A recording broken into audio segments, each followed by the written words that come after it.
Thank you, Father Jones, Father Kelly, Reverend Fathers, sisters, any honored guests, and my dear brothers. While I'm very grateful for the fatherhood of now Bishop Michael Eisen, he gave me spiritual direction in high school. That was really impactful.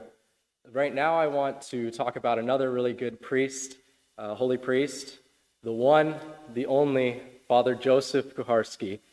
You got a pretty great uncle, Patrick. So much could be said of Father Kuharski. I'm just going to share 3 inspiring things, ways he impacted me. And this is mostly from just one semester, my junior year, having him as a formator. So the first thing I'd like to highlight is Father's peaceful presence. So I think it all comes from the fact that he never seemed to be in a hurry.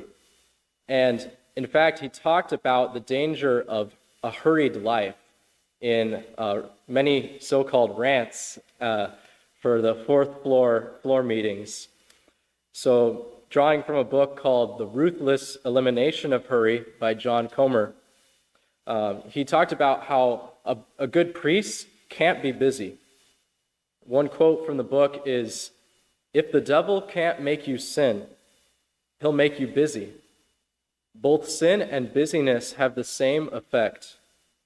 They cut off your connection to God, to other people, even to your own soul." I saw that in Father Kuharski, he provided an alternative to a busy and hurried life. He never seemed to rush in conversation. He always had enough time to speak with you. He never even seemed to be walking fast, like he had to get somewhere right now, that he could linger.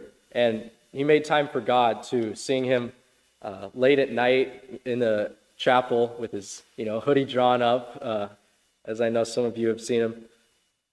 So next, he also taught me a lot about learning to surrender to God and being humble in a very, really specific way by learning to carry a cross by doing nothing. So what do I mean? Well, one of the greatest pieces of advice I ever received was just because you see something that's broken, that's not how it's supposed to be, doesn't mean that's God calling you to fix it.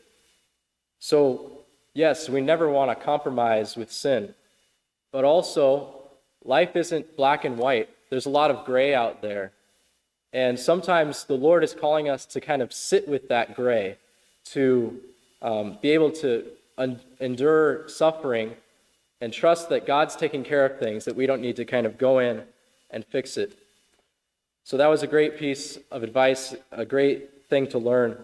And finally, just Father Kuharski's gentleness. I remember diving really deep with him in formation meetings. Sometimes it was really difficult, but he was always very gentle about it. And also during a spring retreat for the juniors, he spoke about gentleness, drawing from the writings of St. Francis de Sales, who's actually the saint that inspired my vocation.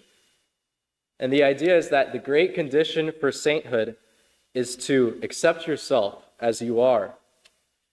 Above all else, with this in mind, Father Kuharski helped me to do this by making me feel accepted and noticed. For example, when we were on the mission trip to Mexico City, I got really sick. I accidentally drank some tap water. So I was throwing up and I couldn't even make it to Mass. Everyone else was kind of inside. I was outside by myself recovering. But at some point, Father Kuharski kind of came out and asked if I was cold. And I was. So he offered me his jacket. And that meant a lot. And I don't know if that's something I would have done. Be like, oh, gross, this guy's throwing up. Am I going to give him my jacket? But he gave me his own jacket. And yeah, I just felt noticed in that moment. So yeah, there's a lot more that could be said and ways that maybe any of you have been impacted by Father Kuharski. But with both words and actions, Father Kuharski taught me how to someday be a better priest. And for this, I'm always going to be forever grateful. And I say, praise be Jesus Christ.